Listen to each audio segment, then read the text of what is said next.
Welcome to The Hypnotist, the show that gives you inside access to cutting-edge hypnosis with real clients facing genuine issues. Brought to you by the hypnotherapist demanded by celebrities, CEOs, and even royalty, Adam Cox. These recordings took place live from Adam's clinic in London's world-famous Harley Street. This podcast features powerful hypnosis, so do not listen while driving or operating machinery. This recording is not suitable for those with epilepsy or severe mental health issues. So, get yourself comfortable and enjoy today's episode of The Hypnotist. Hi, it's Adam here, and in this episode of The Hypnotist, you're going to be listening to a hypnosis session created for a client that was using various ways, like every now and then alcohol or certain drugs or medication, to deal with intense emotions. And sometimes these emotions were disappointment or loneliness or frustration. And that's very natural. It's very typical if you see people on a Friday night after a long working week. There's a feeling that they need that kind of glass of wine or that pint of beer or perhaps something stronger to feel like they need it to cope just with the emotions that have accumulated during the week. And that's completely understandable, but not always necessary or useful. What you're going to hear in this hypnosis session is quite a useful metaphor, I think, of looking at life like a labyrinth, and that actually some of these intense emotions aren't to make your life miserable and to give you problems to deal with, but they can actually be thought of as signposts to help you navigate the labyrinth and to escape to a much more desirable and better future for you. So find a quite comfortable place where you won't be disturbed, relax, and enjoy the session.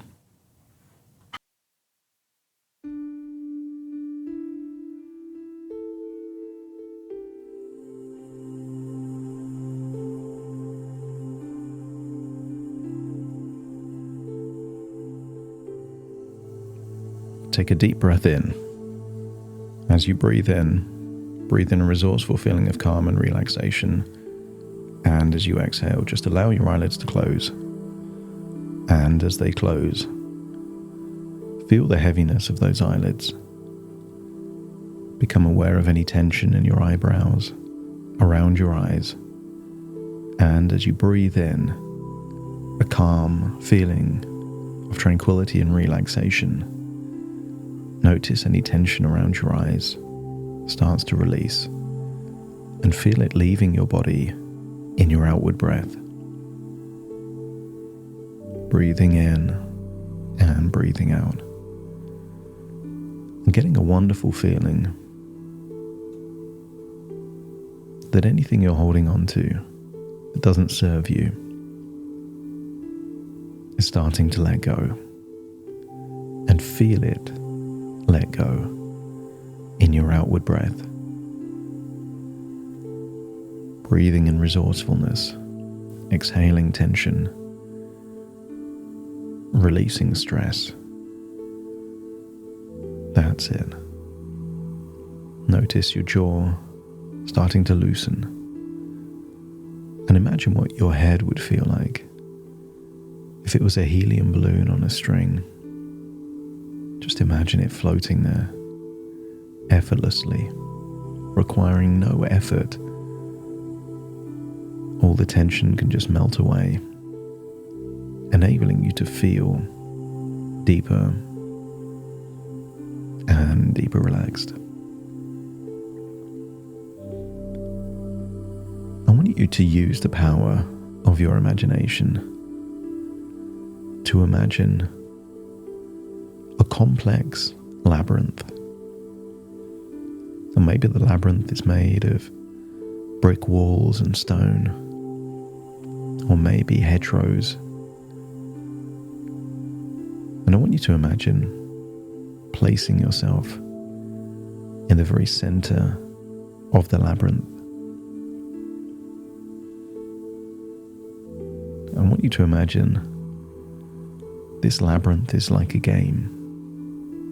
And the objective of the game is to find the way out of the labyrinth to what you would consider your optimal life. This labyrinth is so big and maybe has 6 or 7 or 8 or even more exits that would lead to wonderful lives. There is no one right answer, just a combination of choices, decisions that lead to a place that you would consider fulfillment, happiness, and connection. But while you're lost in the maze, it's very easy to prioritize short-term feelings of pleasure and gratification rather than to think of the bigger picture of creating the quality of life that you want. There is no map for this maze. It's not possible to follow a route and know for sure how to navigate the labyrinth. Therefore, there are 2 key goals that can enable you. One is a compelling vision of your future. How can you navigate the maze if you don't know what it is that you want? And the second goal is to prioritize real emotions over fabricated emotions. And the moment you choose to value all emotions, there is no need to suppress them, to medicate them. The goal is to extract all the value from the emotions. As you breathe in and breathe out, I want you to get a sense that the clearer your vision of your compelling future, the more your intuition will give you an insight in terms of how to leave the labyrinth through the emotions that you experience. I want you to get a sense that what in the past you've considered to be negative emotions are simply action signals, signposts that can lead you out of the labyrinth. What if those times that you felt discomfort and all of the cousins of discomfort like boredom, impatience, distress and embarrassment are giving you the action signal that you need clarity? That when you know exactly what it is that you want, you can figure out the decisions that need to be made. So many people get lost in the cul-de-sacs and the dead ends in the labyrinth of their life. These distractions are like the sirens, luring Perseus away from his mission towards the danger of the rocks. When you see these shiny things that attract your attention, these aren't appealing things. These are things to keep you locked in the labyrinth of life. As you imagine tuning into your emotions, find yourself navigating the labyrinth and realizing that fear and worry is also useful.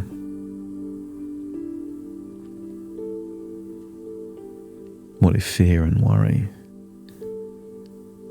are just signals to protect what you value and prepare for the future? You can be grateful for discomfort if it gives you clarity, and you can be grateful for fear and trepidation if it enables you to become more resourceful, to mitigate risk and prepare for the future that you desire. And maybe there's been times that you've been hurt.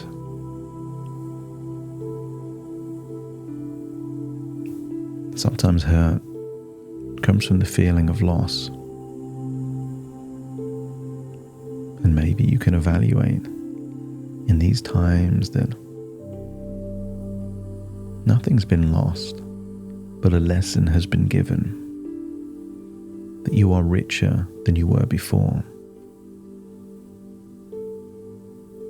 Some of the most successful people have failed and lost the most times because what they lost was a gift. And in receiving the gift of wisdom and insight, they were able to level up in their game of life, to avoid the pitfalls. Sometimes by losing a little enables you to gain a lot.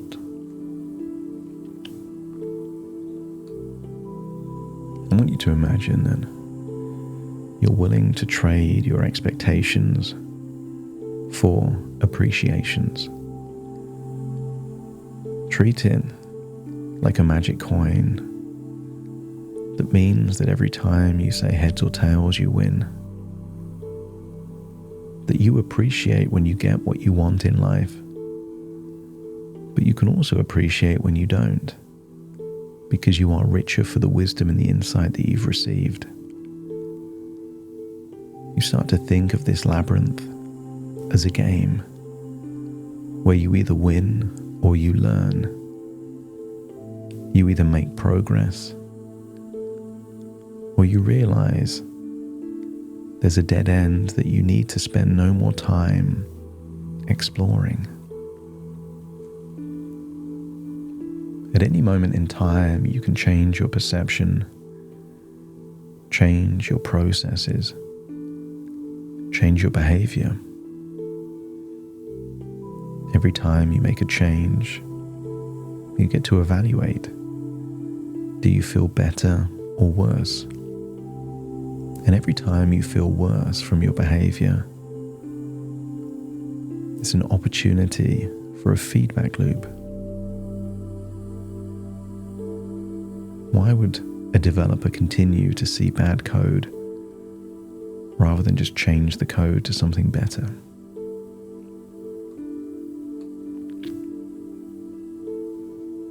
One of the most desirable emotions, when you understand its true meaning, is frustration. Quite often, frustration means that you're on the right track, but your progress is being impeded. But what if you could become more flexible, more tenacious? What if you could find someone that's traveled on a similar path, lived in a similar labyrinth, so you can figure out the optimal things to do rather than move forward by trial and error? What if you can get fascinated by what exists on the other side of frustration? Frustration has the ability to focus your resources on a solution and feel that you can trust the power of your intelligence and intuition to start solving problems even when you're not thinking about them.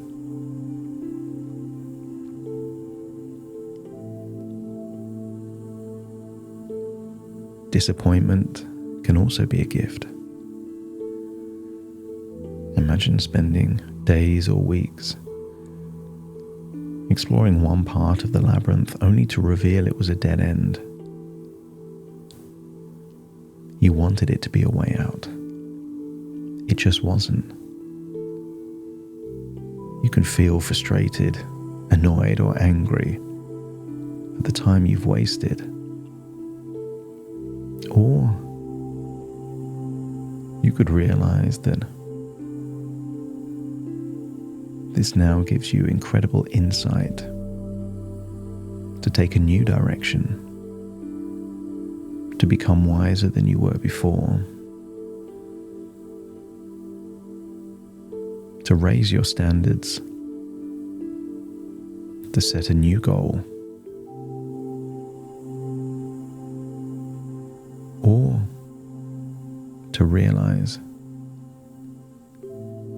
you're capable of something much bigger and better than the thing that you either wanted or expected.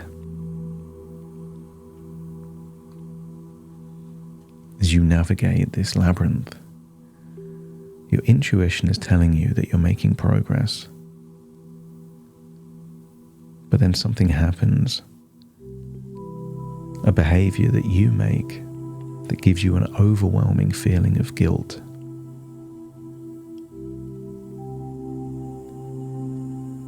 I want you to get a sense that guilt, very similar to regret,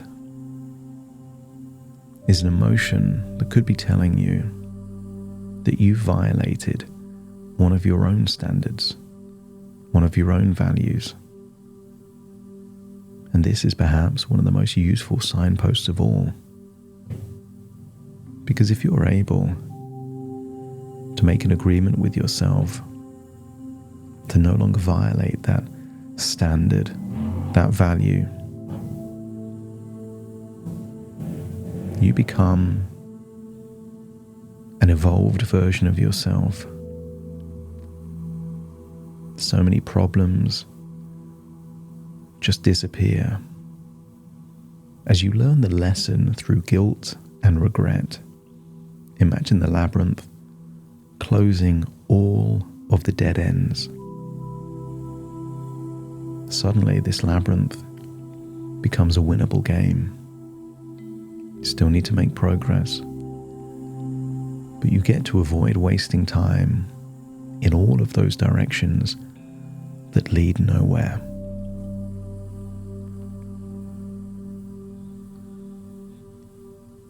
I want you to feel an overwhelming sense of worthiness.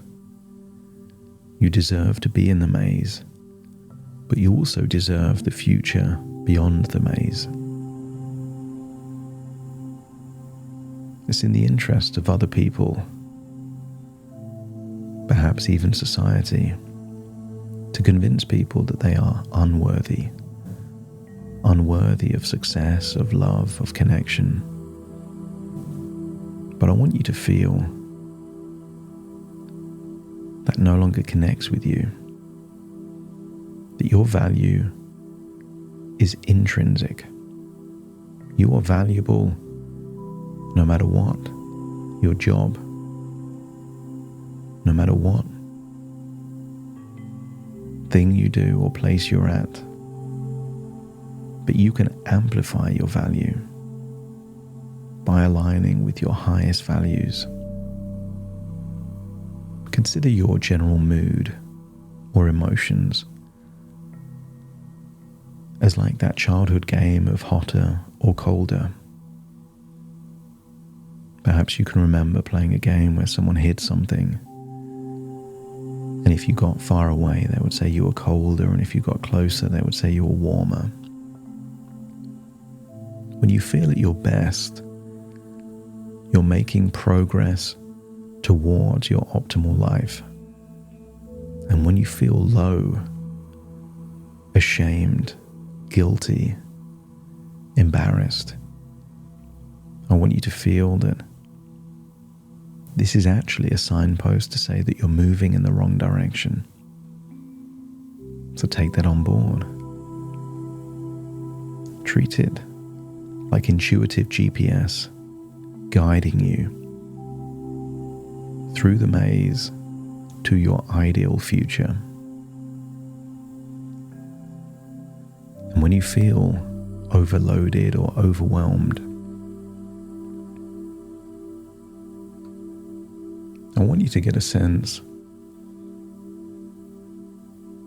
that the signpost here is to focus on what truly matters, to apply the Pareto principle, to focus your attention on the things that are truly important. Your health, the people you love, and that compelling vision of your future.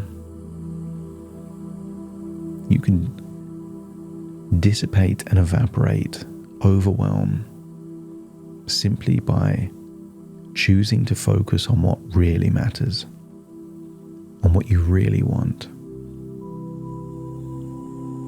And finally, you realize that you've been navigating through this labyrinth alone. But being alone does not mean that you're lonely. Someone could be surrounded by people and feel lonely, and be on their own, on an island in the ocean, and feel connected to everything. So perhaps the feeling of loneliness is a clue that you get to decide what kind of connection you really need. I want you to get a sense that there are real connections and synthetic connections. And the optimal connection will always be with yourself. What is loneliness to some is peace, solitude, and deep reflection to someone else. And when you are truly happy with your own company, loving, spending time with your own thoughts and ideas, then it becomes impossible to ever feel lonely in this journey of life.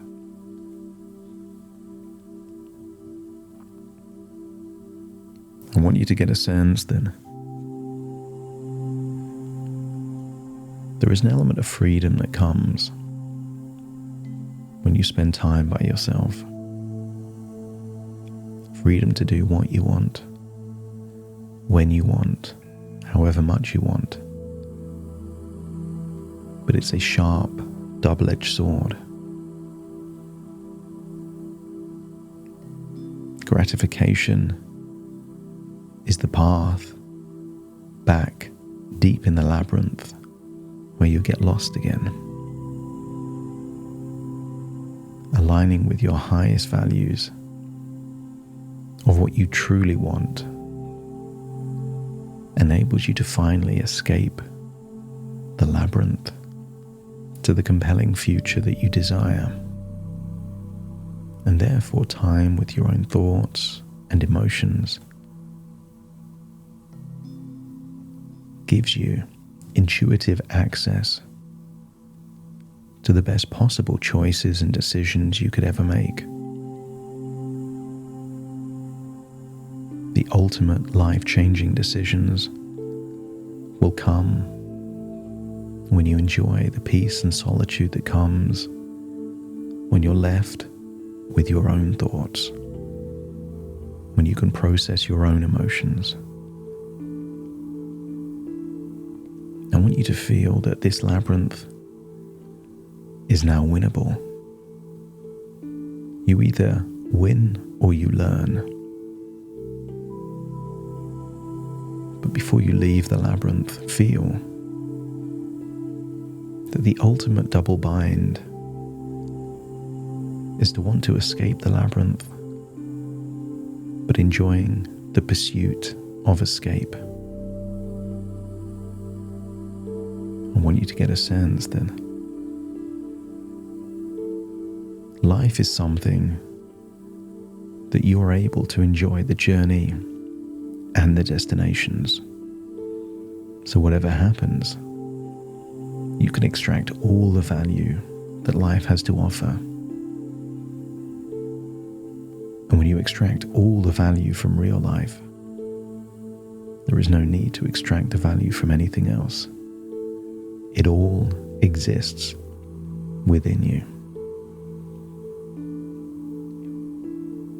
Breathe in and breathe out and feel like you're levitating high above the labyrinth. That the final lesson of this labyrinth is perspective. What becomes a challenging mission when you're in the labyrinth becomes obvious to see the same labyrinth from a different perspective. Feel that you can rise up and zoom out, and the labyrinth starts to look like a puzzle in a children's book, where the way out of the labyrinth is so clear, and all it needed was a different perspective on the very same situation. Breathe in and breathe out and feel like you're returning to the present as you take a deep breath in through your nose and out through your nose. Wiggle your fingers, wiggle your toes, connect fully with the present moment, and feel that the game of life feels so much more winnable right now. Starting to count to awaken you. 1, 2, 3, waking up. 4, 5, 6, more alert. 7, 8, open your eyes, open your eyes. 9, 10, wide awake, wide awake, wide awake.